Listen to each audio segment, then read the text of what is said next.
Les collectionneurs ont posté mes travaux en ligne et petit à petit, d'abord des petits éditeurs m'ont proposé et très rapidement Marvel m'a proposé du travail. Petit, je lisais Astérix et les Schtroumpfs, comme tout le monde je pense, et Spirou. Mais à partir de l'adolescence, je me suis mis à lire toutes les revues qui paraissaient en France, tous les Strange et compagnie qui publiaient essentiellement Marvel. Et c'était vraiment ma culture, c'était ce que je lisais. Donc évidemment, quand ils m'ont contacté, ça a été... j'ai tout de suite accepté. Ouais. J'en aime beaucoup à force. C'est vrai que... Mais quand j'étais jeune, quand j'étais petit, ce que j'aimais le plus, c'était les X-Men. C'était vraiment les personnages que j'aimais le plus. Tous les gens de ma génération vous diront la même chose d'ailleurs. Mais après, ça me plaît aussi de dessiner les Vengeurs. Enfin, c'est toujours très sympa.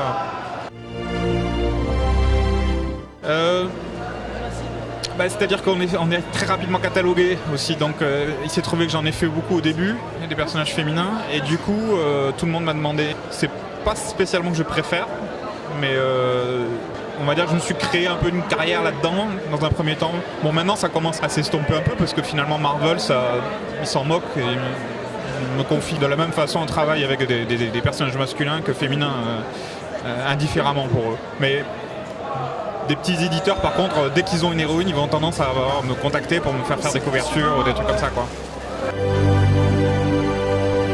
Les couvertures, si vous voulez, le paradoxe, c'est que au niveau professionnel, c'est très intéressant de faire des couvertures.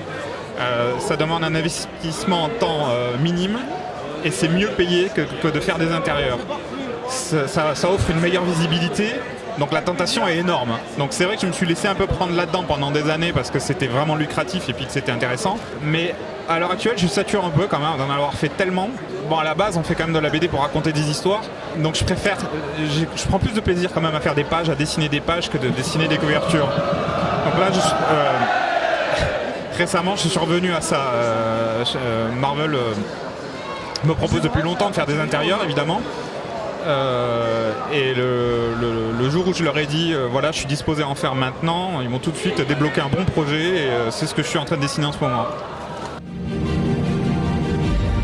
Dans les années 90, il y a eu un énorme excès qui allait vers des formes fantasmées qui ont même plus rien à voir avec le réalisme en fait.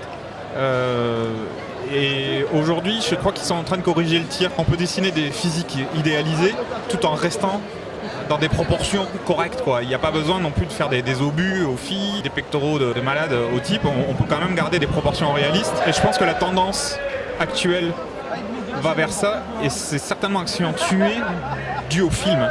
C'est-à-dire que maintenant, je pense qu'ils veulent créer une homogénéité entre le réalisme des films et celui des comics.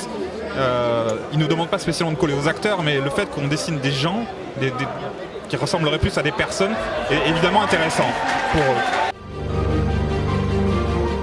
Pour moi, il faut que ça soit accessible à tous, un bon comics, et il y en a plus tant que ça qui sont des portes d'entrée. Je regrette le fait que ça se soit fermé, que ça se soit concentré sur des lecteurs déjà acquis, et j'aimerais qu'on revienne plus à ce qu'ils faisaient avant dans les années 80. Et avant évidemment, qui était vraiment, il suffisait juste de savoir qui est Spider-Man pour pouvoir lire un comics de Spider-Man. Aujourd'hui, il y a une telle histoire, il y a une telle lourdeur de tout ça que c'est difficile de rentrer dedans. Il y a des efforts qui sont faits à l'heure actuelle et donc pour moi c'est ça un bon comics.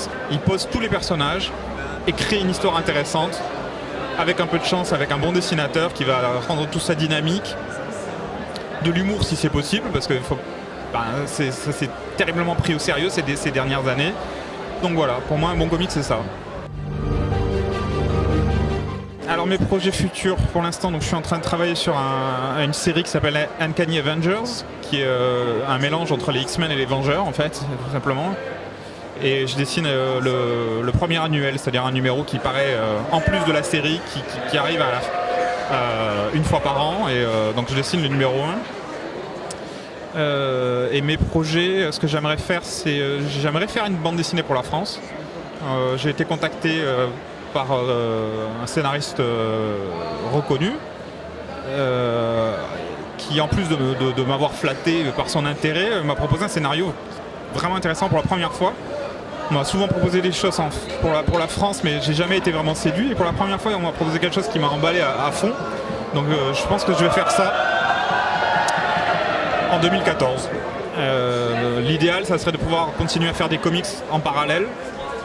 J'aimerais pas abandonner l'un pour l'autre. J'aimerais pouvoir faire les deux, même si c'est juste un comics par an. Voilà, j'aimerais pouvoir faire un album et un comics par an. Ce serait l'idéal.